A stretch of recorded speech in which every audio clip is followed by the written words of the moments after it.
This is my new upgrade, the Voyager.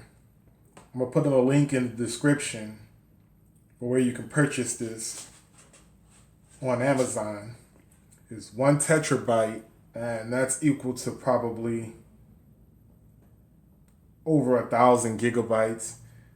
But the amount of money that I've invested in the sounds that I've recently purchased, plus what I already had, this old SanDisk, the 256, is just not big enough to hold all of the stuff that I'm going to end up doing.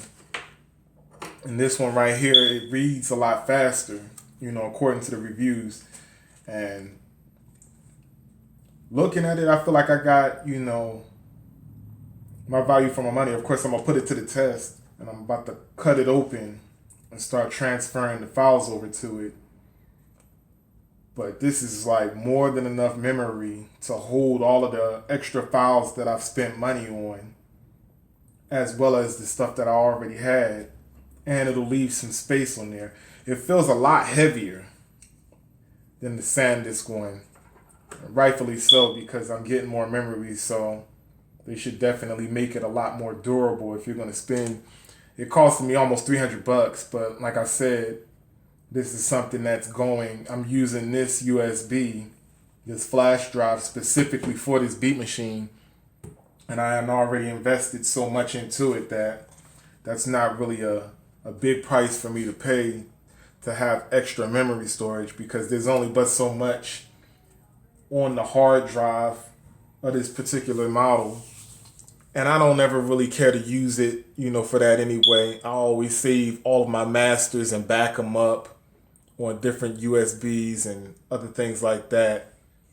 And even like all of my sounds and all of the stuff that I make, I always put it on USB. So I gotta transfer all of the files from the old one, as well as the other ones that I purchased onto this new one. And so I'll let y'all know how it worked out. And I plan on making some more new stuff like that this weekend, and as well as the following. If you all have any, things you would like to suggest, I'm gonna make the MPC X playlist soon and start curating it. And if you all have any other beat makers or anybody like that you would like to promote as well, just let me know and I'll add them on there. And like I said before, quite soon I'm gonna end up showcasing other people's art. So like, even if you're not a beat maker, if you're into something else and you want your talent to be seen, you ain't gotta spam other people's channel and be posting it up on there when people are not going to be interested in that way. At least come somewhere where you can have your voice heard, start to get you out there. But other than that, I'll definitely have another video coming up soon. I'm about to transfer these files because it's going to take quite some time. I mean, honestly, I've spent a lot of money on different files and stuff, plus what I already had was significant, so it's going to take me a bit. And so I need to go ahead and get on that. But I'll be chiming in with y'all. It was good talking to you. Holla. So I had to post this follow-up to keep it all consolidated. Let's see, it says Corsair. Not sure if you can quite see it. But yeah, it's very heavy, it's very solid, but above all, I'm actually happy with this purchase because I still have well over 500 gigabytes left on this card after having dumped so much into it. But even bigger than that is that the transfer speeds on this particular USB is extremely fast. Like, you can dump a whole lot of files at one time on this particular USB.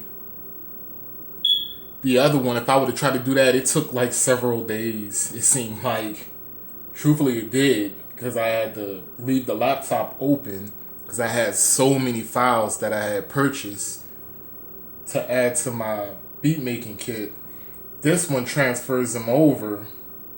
You can have well over 500 gigabytes worth of stuff, which is pretty much what's on here, and it'll transfer it all in about an hour or so if you got a really decent computer.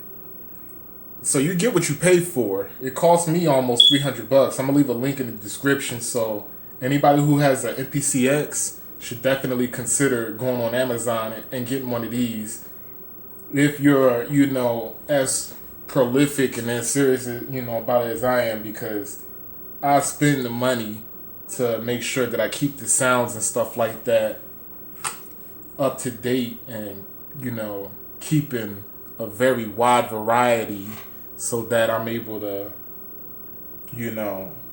not have the same sound more than once, and just actually have a wide variety. But it's very solid and very well put together. Like for $300, and to actually have that much more memory left over on it, this is what I'm gonna be keeping as my designated, master for all of my sounds. And then of course, every time that I master and mix down sounds and everything like that, I have a separate USB that I put on all of the sounds and stuff like that, all of my masters that I end up putting on the internet on DistroKid. And then they also make it to where as though you get backups and stuff like that as well. But I'll chop it up with y'all later on. I'm gonna put this in and put it to use, because I got a lot of sounds in here that I haven't gone through, and quite a few of them that I've liked thus far. So I'll be keeping you all posted on some more videos that I be doing, making my instrumentals. Time to get busy again. So appreciate you all for tuning in.